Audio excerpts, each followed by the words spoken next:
Now that you created your dependencies between your tasks, you may want to take a look at them, view them, and perhaps delete and modify some of them. That's what we're going to learn about in this particular movie.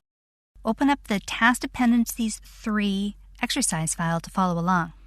There are a few different ways that you can view the dependencies that you have established for your different tasks. Some very easy visual ones is to look at the lines that have been identified between the different tasks on your Gantt chart. The one that I'm mousing over right now identifies the dependencies between the steps in this particular phase of the project. The larger black ones identify the dependencies that exist between the different phases of the project. So that very easily identifies for me what is connected to what. As well, I can also look at the predecessors column to see which task is the predecessor of the one that I'm interested in. If I select the third row or the third task, I see that it needs to be preceded by task number 2. So I have to complete task number 2 before task number 3 will be scheduled to begin. Another way that I can take a look at it is if I double-click on the task itself and open up the task information screen, and if I look at the predecessors tab, I also have some more information about the tasks that are the predecessors of that particular task, the type of dependency that I'm looking at here, which we explored in our previous movie, and any lag or lead times that I identified on that particular task. So those are some very quick ways to find out what's going on with all of my dependencies.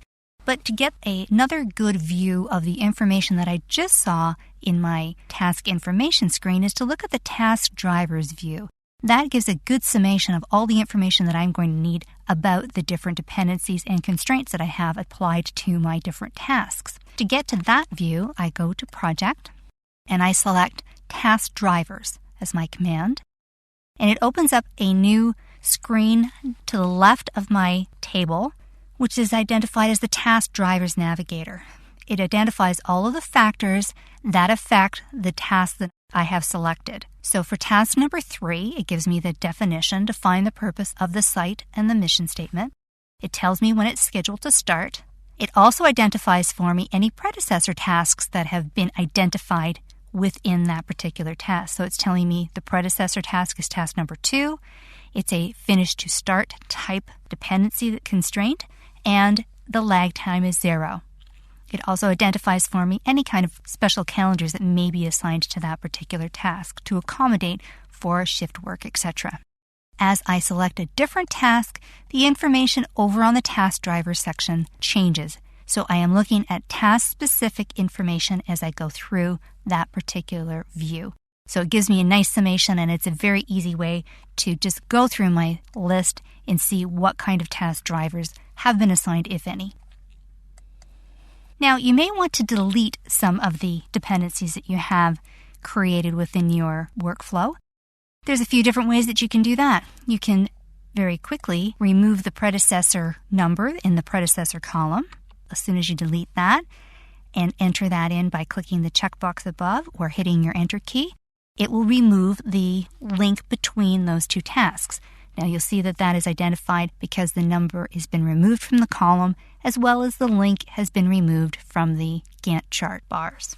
Another way that you can remove it is by hovering over the Gantt chart so that your point of your mouse is right on the point of the arrow between the two tasks, and double-click on it to open up the Task Dependency dialog box. You see here that you have the ability to change the type of dependency you're looking at and the lag time, so this is a shortcut if you need to make any of those kinds of changes.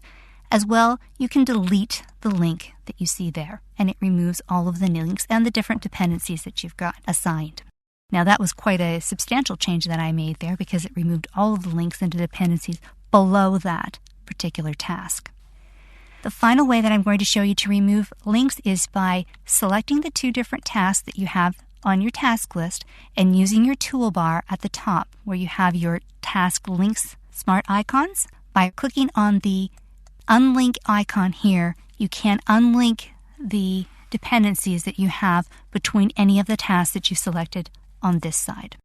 So there's lots of different ways that you can remove the tasks or the dependencies between the tasks that you've assigned, notice that it is quite powerful and that you want to make sure that you're selecting the correct tasks when you do this kind of work. Next, we're going to explore the different kind of task constraints that are available to assign the tasks in your workflow.